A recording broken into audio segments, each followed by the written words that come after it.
Google loves to give SEO advice, and if you're trying to rank your website at the top of Google search results, it makes sense that you would listen to advice directly from the source, right? The problem, of course, is that Google doesn't want to help you rank better. They want to help high-quality sites rank better. Their primary goal is to improve the quality of the search results so more people use it and more people click on their ads. Well, I know there are some people who think that Google is actually intentionally making the organic results worse so that you're more likely to click on ads. I do not believe that. So I'd like to get into the nuanced middle to help you understand when you should listen to Google and when you should ignore them. So first of all, what is Google's SEO advice? How do you rank at the top of Google according to Google? Well, it's actually pretty simple. You just create high quality, helpful content that satisfies the intent of the searcher. According to Google, people are naturally going to link to your content if it's high quality. And as long as you run a good business, people are naturally going to leave you reviews. Google's algorithm will see all of this and reward you for that high quality, helpful content.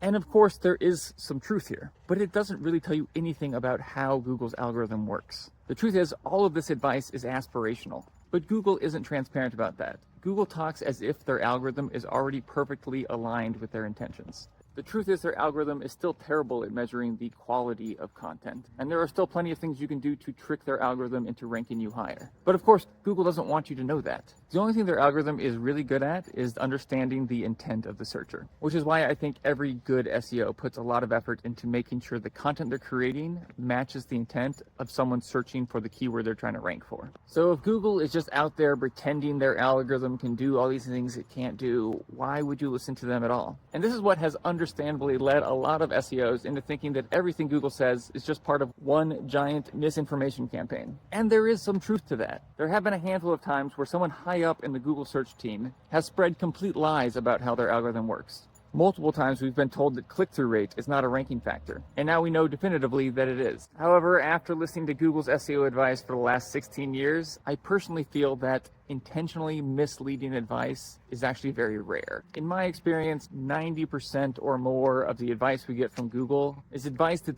Googler truly believes. In those times where they're giving truly bad advice, I don't think they know they're giving bad advice. I don't think they know how to rank high in Google and they're just choosing to say the opposite. I just think they're working at Google and there's all this aspirational language about what their algorithm is going to be capable of floating around in the workspace. And they buy into the hype the same way a lot of SEOs do. However, those aspirations still tell an important story. They tell us how Google wants their algorithm to work and the direction they're likely heading in as it gets smarter and smarter. So please don't blindly follow Google's SEO advice. But if you're doing SEO seriously or you're paying someone to do it, I still think it's important to listen to what Google says about SEO and then run your own experiments.